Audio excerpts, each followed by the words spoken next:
पहला क्वेश्चन है नेक्स्ट प्रश्न का स्वपोषी का उदाहरण है। ऑप्शन दिया हुआ है गाय,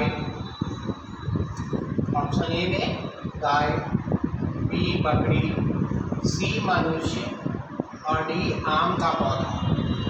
इसमें से चुनना है कि स्वपोषी का उदाहरण कौन है। ठीक है, तो स्वपोषी का उदाहरण में स्वपोषी वो होता है जो भोजन अपना खुद से बनाता है, स्वयं बनाता है। तो गाय नहीं होगा, ठीक है, बकरी भी नहीं होगा, मनुष्य भी नहीं होगा। आम का पौधा इसमें ऑप्शन है। आम के पौधा जिसको कोई पानी पिलाने जाता है, अपनी पानी जड़ से जमीन के अंदर से कूद ग्रहण करता है ना।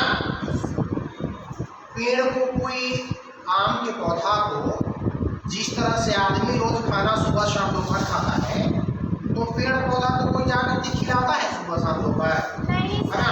तो पेड़ पौधा जो है अपना भोजन स्वयं बनाता है, इसलिए इसमें आम का पौधा होगा ऑप्शन में आंसर। ठीक है, उसके बाद दूसरा है रेशेदार फसल है। रेशेदार फसल है कौन? कपास होगा।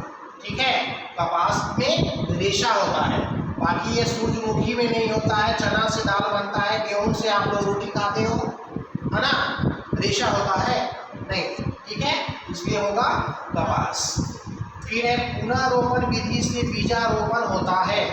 पुनरोपण विधि से बीजारोपण होता है इसमें से किसका? गेहूं का, मक्का का, मसूर का, धान का, होगा धान का।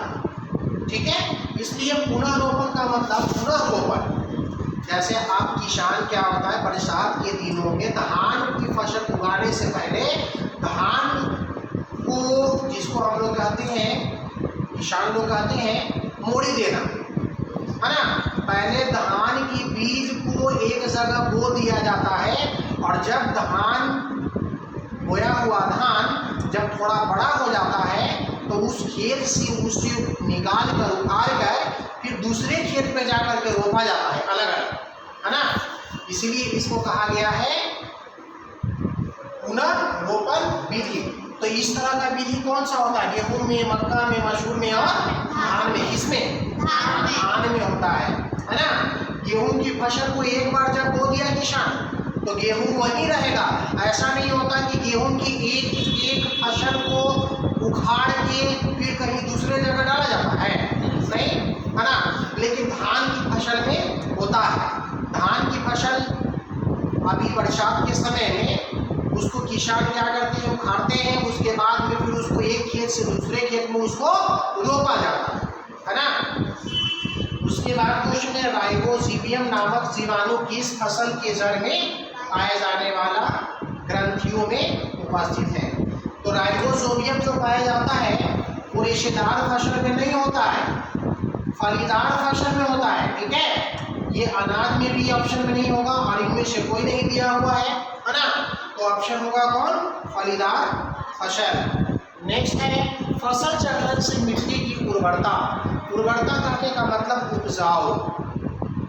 कोई मिट्टी होता है जो उपजाऊ होता है, अधिक उपजाऊ होता है, कोई कम उपजाऊ होता है, कोई बिल्कुल नहीं होता है, बंजर होता है ना।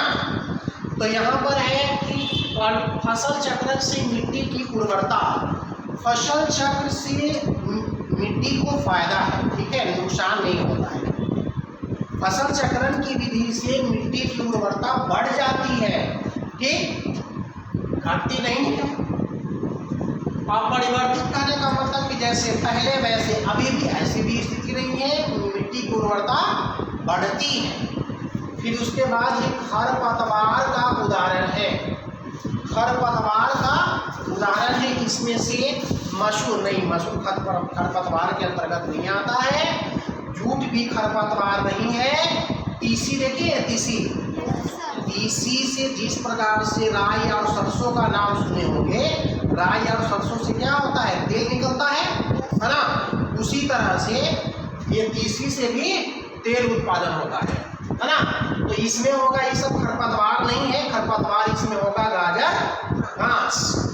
उसके बाद में है फसल के अनाजों को अलग करने की प्रक्रिया को कहा जाता है। फसल के अनाजों को, जो फसल उत्पादन किसान खेत में करता है, ठीक है, तो डायरेक्ट एक ही बार में अनाज का उत्पादन होता है। खाने वाला चीज में जैसे मान लो खाते क्या है, चावल, खाते हैं रोटी, तो किसान खेत में जब गेहूं बोता है तो गेहूं के फसल में क्या रोटी फला हुआ रहता है? रोटी नहीं रहता है।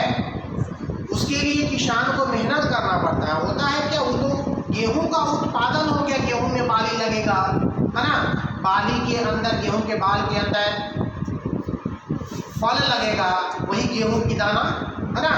तो उसको गेहूं के दाना को निकालने के लिए,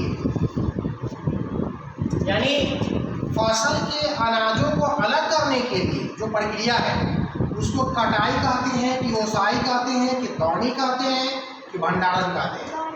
दौनी कहते हैं, दौनी कहते हैं, ठीक है। अभी आज के वर्तमान समय में, आधुनिक काल में, अभी जैसे यंत्र का आविष्कार बहुत हो चुका है, तो अब क्या होता है, दौनी का तरीका है कि फसल जब खेत में से आ जाता है तो आने के बाद किसान, अब सबसे बढ़िया माध्यम हो गया है थ्रेशर। थ्रेशर में अनाज को डाल देता है तो उससे दो भूसा भूसी उसका अलग हो जाता है और अनाज अलग हो जाता है ना। तो इसका आंसर क्या होगा? दौनी। फिर उसके बाद में पीरकनाशी गुण पाया जाता है। पीरकनाशी गुण पाया जाता है यानी कि छोटे छोटे कीड़े मकोड़े को, कीटाणु को उत्पन्न ना होने दे, उस प्रकार का गुण पाया जाता है। किसमें बताइए?